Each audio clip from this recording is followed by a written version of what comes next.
Et après la loterie, quand on revient, il dit, j'ai tiré un bon numéro. Et moi, je dis, moi, j'ai un mauvais numéro. J'ai travaillé pendant 10 mois cette affaire-là. Je voulais m'évader et voilà, je ne peux même pas essayer. Donc, je vous dis tout de suite, j'ai travaillé à la grande évasion, mais je ne me suis pas évadé. Mais lui, bien, mais 3 jours après, lui était mort. Il a été repris directement, Gestapo, une balle dans la tête ou à la mitraillette, comme on voit d'ailleurs dans le film aussi. Et vous savez que malgré la Convention de Genève, donc, il y a 50 officiers qui ont été fusillés, enfin fusillés sans jugement, hein, ils ont été assassinés par la Gestapo, dont Picard notamment. Et voilà. Alors après ça, là les Russes n'étaient plus qu'à une vingtaine de kilomètres. Là, non seulement on entendait les canons, mais on entendait les mitrailleuses aussi, etc. Et un soir, vers 10 heures du soir, les Allemands entrent en force, tout avec les sentinelles, avec leurs mitraillettes, etc. Ausgehen, ausgehen, allez, sortez. Vous avez 2 heures pour vous préparer donc pour rassembler toutes vos affaires. Dans 2 heures, on quitte le camp et on va dans un autre camp. Là, c'était en plein hiver. L'hiver en Silésie, il y a moins 20 degrés, il y a 60 cm de neige, parce qu'on n'allait pas être évacué par les autoroutes. Les autoroutes devaient rester libres pour l'armée, etc. hein. Et donc on a pris avec soi, tout le monde disait dans chaque chambrée, prenez ce qu'il y a de plus chaud, des pulls, si vous en avez plusieurs, prenez-en plus, votre uniforme, la capote, des chaussettes, enfin tout ce qu'il y a. Et alors, les Allemands nous ont quand même donné un colis complet de Croix-Rouge à la sortie, parce qu'ils ont dit, voilà, prenez ça, parce que pendant 8 jours, vous ne serez plus alimenté par nous. Donc vous ne recevrez plus rien, ni des liquides, ni à manger. Donc voici un colis à chacun. Et donc ça, c'était bien. Et alors, on a marché par les petits chemins de les routes départementales ou même moins importants, des chemins de campagne. Mais je dis, il y avait 60 cm de neige, il y avait moins 20 degrés. On marchait, évidemment, on était quand même, malgré les colis, on était quand même sous-alimentés. Et c'était le type militaire de marche. On marchait 50 minutes, on s'arrêtait 10 minutes pour se reposer. Et pour couper les choses au court, on a quand même fait à pied 200 km à pied pour arriver jusqu'à une ville assez importante qui s'appelait, ça j'ai un peu oublié, je ne sais pas si on s'est retrouvé ça dans des reportages d'autres, Spremberg je crois, Spremberg, oui. Et on s'était déjà arrêté avant à Moscou.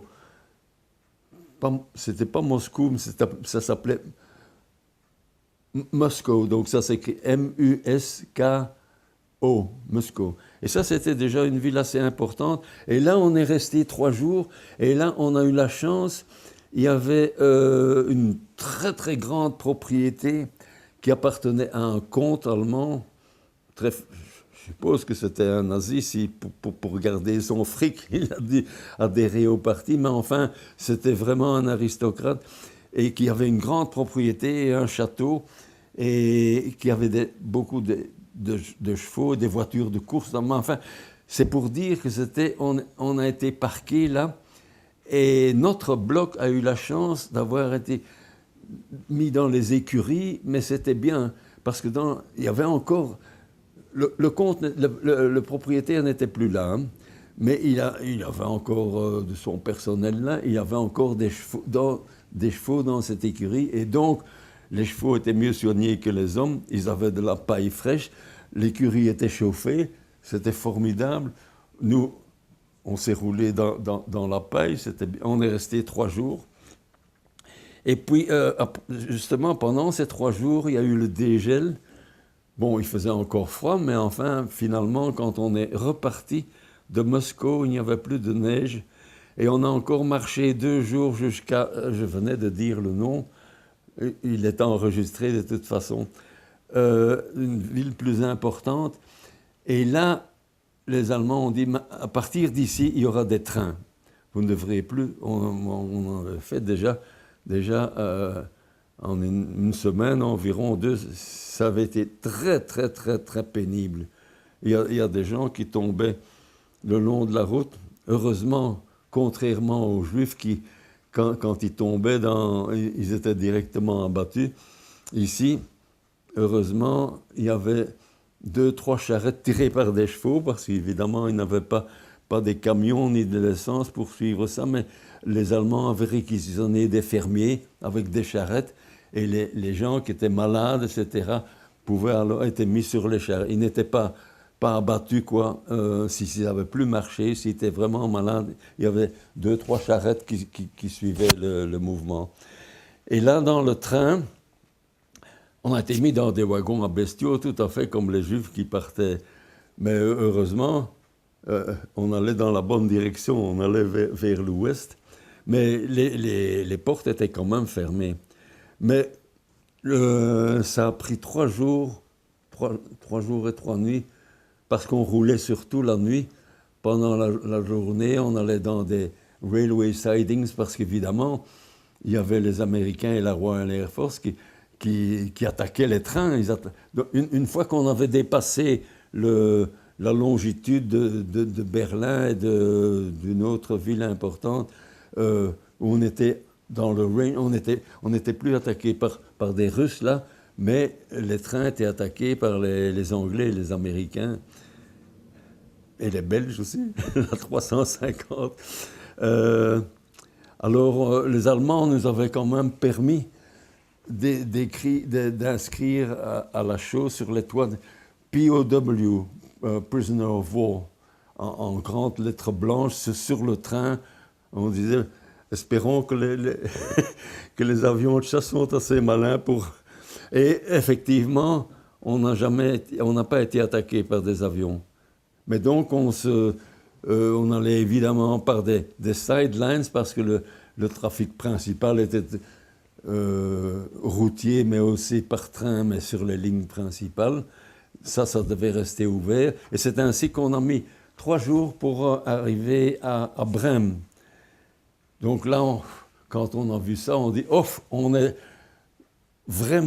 traversé l'Elbe, etc., et l'Oder, et on était vraiment dans notre quartier. Il dit maintenant, on est du côté allié, et ça va très bien. Mais on a quand même été, c'était pas encore la fin de la guerre, été dans un vieux camp qui avait été désaffecté, où il y avait eu des marins britanniques.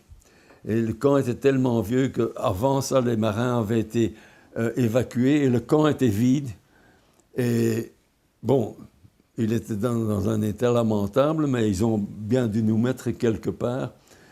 Et on est resté plusieurs semaines, oui, plusieurs mois même, jusqu'au mois d'avril. Et heureusement, ils ont continué à nous donner des colis, etc. Mais au point de vue, le soi-disant confort, entre guillemets, qu'on avait à Stalag-Luft 3, ici, ici, on était dans beaucoup plus que 10 ans. On n'était pas encore au même stade où étaient les malheureux juifs, mais enfin, c'était très inconfortable. Mais enfin, on avait quand même à manger. Et au mois d'avril, les Allemands décident, donc là, les Alliés avaient passé le Rhin, donc, hein. Ils étaient à l'est du Rhin, et ils n'étaient plus très loin. Et alors, les Allemands décident de nous bouger de nouveau, parce que donc, le camp était entre Brême et Hambourg, et le seul pays qui était encore occupé, c'était le Danemark. Sinon, la France, la Belgique, la Hollande étaient libérées. Bon, le Danemark était toujours occupé par les Allemands. Et donc, ils décident de nous faire amener, de faire marcher de nouveau jusqu'à Lübeck, qui était à la frontière de l'Allemagne et du Danemark, Lübeck. Mais seulement, les choses avaient changé. C'était le printemps. Et en 1945, on a eu un printemps précoce. Il faisait beau, il faisait chaud, c'était bien. Les arbres étaient déjà en fleurs, il y avait déjà des légumes dans les champs, etc. Et nous avions toujours, là de nouveau, quand on a quitté le camp, on a reçu 3 colis. Et alors, donc, cigarettes, chocolat, des trucs comme ça. Pendant la marche, on pouvait s'arrêter dans des fermes. Et pour 2 cigarettes, on recevait 6 œufs des fermiers. Pour un petit morceau de chocolat. Ah oui, il y avait, dans ces colis, il y avait du savon aussi. Les Allemands, depuis des années, ils se lavaient avec une sorte d'ersatz, tandis que nous, on avait du vrai savon américain. Et ça, même un savon, ça servait, si on donnait un savon, on recevait un poulet, par exemple.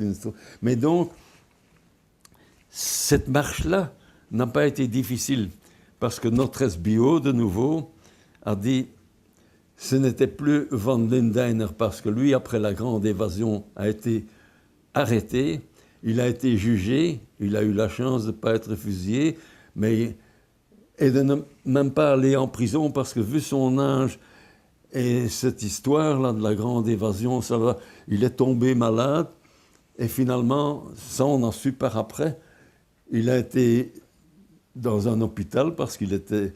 Donc il n'est pas mort, mais vu son grade de Ober, c'est ce qu'il avait fait dans la Première Guerre mondiale, comme je dis, parce que les Allemands ont considéré, les nazis ont considéré que lui était responsable d'évasion dans un camp. Et une grande évasion comme ça, enfin, comme je dis, lui a été dans un hôpital et après la guerre, il a été récupéré par les Anglais. Il a été emmené en Angleterre pour être questionné de nouveau sur le côté allemand, comment, etc. Enfin, c'est pour dire que finalement, il s'en est tiré, lui.